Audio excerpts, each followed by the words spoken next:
I completed a surgery and apologized to my daughter and Justin for an emergency. Meanwhile, Justin schemes to remove a troublesome colleague, Raymond, and Cherry and Pete plan a romantic surprise for me. Separately, Joel discovers a DNA match to the influential Marsten family, while Tina York bitterly arranges for me to be watched. What is the connection between me and the Marsten family? Will Tina cause any harm to me and my family? Will me and Justin go out yet again?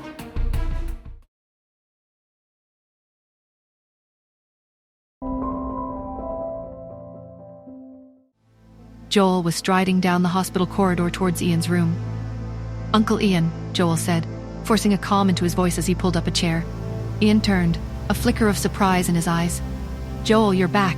Did you—" "I have some preliminary results," Joel began, choosing his words carefully. "Not definitive yet, but interesting." He paused, observing Ian closely.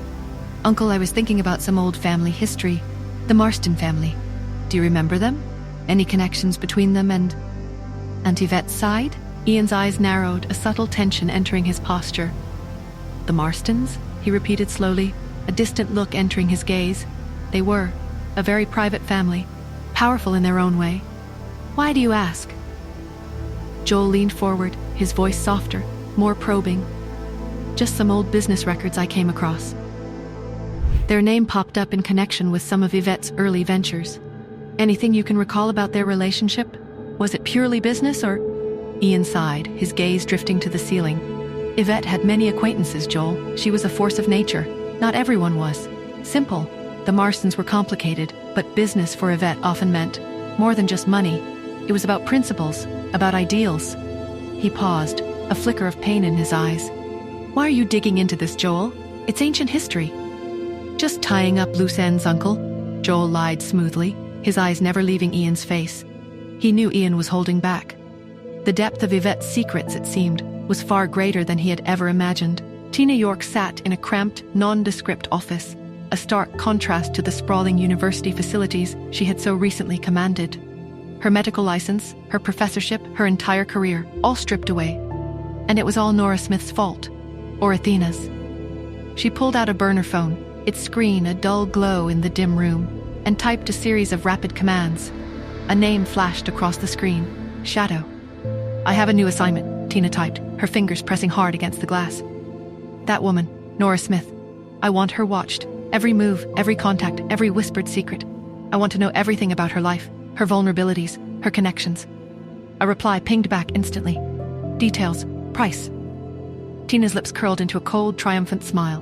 She just accepted a new postgraduate student, Lisa Black. Find any dirt on that girl. Any academic struggles, any personal weaknesses. Undermine her. Make Nora Smith's decision to mentor her look like a grave error. She paused, then added, "Price is no object. My only currency now is her downfall. I want to ruin her just as she ruined me, and I want it to be spectacular." A confirmation message arrived. The first step towards her revenge had been taken. The hum of the recovery room was a soothing balm after the intensity of the operating theater. I peeled off my gloves, a quiet satisfaction settling over me. The child was stable, the surgery a success. Director Shaw, his face etched with relief, offered a genuine smile. "Excellent work, Dr. Athena. Truly remarkable." I nodded, acknowledging his praise, but my mind was already elsewhere. The exhaustion, a familiar companion after long procedures, was beginning to set in. I needed sleep. Later, back in the quiet sanctuary of my room at the Anderson mansion, I finally allowed myself to open the email from Lily. The DNA report. The one about my own unique intelligence genes and the deeper implications of my lineage. My fingers trembled slightly as I clicked the attachment. A strange mix of curiosity and apprehension washed over me. Meanwhile, at the Hunt Manor, Justin sat in his study, a half-eaten sandwich forgotten on his desk. He pulled out his phone, a determined glint in his eye. He dialed my number. "Nora," he began, his voice a careful blend of casualness and underlying hope. "About that date. Are you free for lunch tomorrow? Or dinner? Or anything?" I could almost hear him trying to sound nonchalant.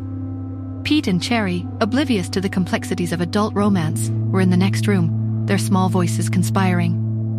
"Mommy said she's busy," Pete whispered, his brow furrowed. "But Daddy's really trying," Cherry countered, her voice full of conviction. "We need a new plan, something that makes them have to be together." Pete's eyes lit up.